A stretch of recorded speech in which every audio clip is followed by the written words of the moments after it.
Pakistan versus Sri Lanka के दूसरे ODI में बाबर आजम ने एक तारीख रकम कर दी। इस मैच में बाबर आजम ने धुआंधार अपनी 20वीं वनडे सेंचुरी मुकम्मल की। ये सेंचुरी उन्होंने 807 दिन के तवील इंतजार के बाद स्कोर की, लेकिन बाबर आजम की ये सेंचुरी रिकॉर्ड ब्रेकिंग साबित हुई। इस सेंचुरी के साथ ही बाबर आजम पाकिस्तानी खिलाड़ियों में पहले नंबर पर आ गए हैं जिन्होंने 20 सेंचुरियां स्कोर की। पाकिस्तानी खिलाड़ियों में सबसे पहला रिकॉर्ड सईद अनवर के पास था जिन्होंने 20 सेंचुरियां बनाई, लेकिन उन्होंने ये 20 सेंचुरियां 244 इनिंग्स में मुकम्मल की, जबकि बाबर आजम ने यही रिकॉर्ड सिर्फ 136 इनिंग्स में बराबर कर दिखाया। यानी बाबर आजम ने सईद अनवर के मुकाबले में 108 इनिंग्स कम में ये रिकॉर्ड बराबर किया। आप हैरान होंगे कि बाबर आजम तेज तरीन 20 सेंचुरियां बनाने वाले खिलाड़ियों में पाकिस्तान में पहले नंबर पर, जबकि दुनिया में भी तेज तरीन 20 सेंचुरियां बनाने वालों में तीसरे नंबर पर आ गए।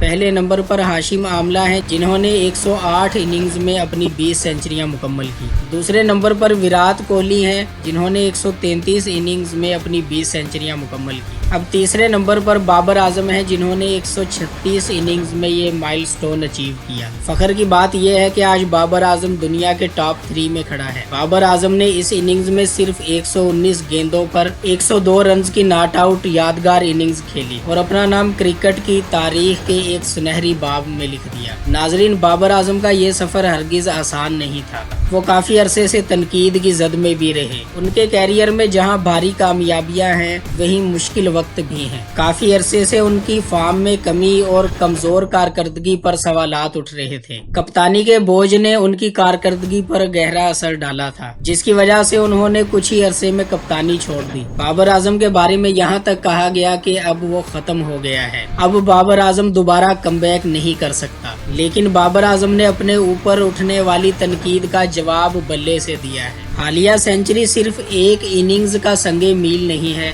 बल्कि उनके टैलेंट, मुस्तकिल मिजाजी और अज़म की अक्कासी करती है। आज वो पाकिस्तानी खिलाड़ियों में पहले नंबर और दुनिया में तीसरे नंबर पर खड़े हैं। चैंपियन वो नहीं होता जो कभी गिरता नहीं, बल्कि चैंपियन वो होता है जो गिरने के बाद उठ खड़ा हो। नाजरीन, बाबर आजम पर जितना दबाव था वो शायद पाकिस्तानी क्रिकेट की तारीख में किसी ने बर्दाश्त न किया हो, लेकिन बाबर आजम ने साबित किया कि क्लास ही होती है जो कभी खत्म नहीं होती। ये सिर्फ सेंचुरी नहीं थी, बल्कि बाबर आजम का ऐलान था कि मैं वापस आ गया हूँ। ये हर उस आवाज का जवाब था जो कहती थी बाबर आजम खत्म हो गया है। बाबर आजम ने हमेशा साबित किया है कि वो एक बड़ा खिलाड़ी है। इसके साथ ही हमें भी चाहिए कि हम मुस्बत तनकीद करें। मनफी तनकीद हमारे खिलाड़ियों पर प्रेशर डालती है और उन्हें खत्म कर देती है। मिलते हैं अगली वीडियो में। वीडियो को लाइक करें, रेडार एक्सपर्ट को सब्सक्राइब करें। अल्लाह हाफिज।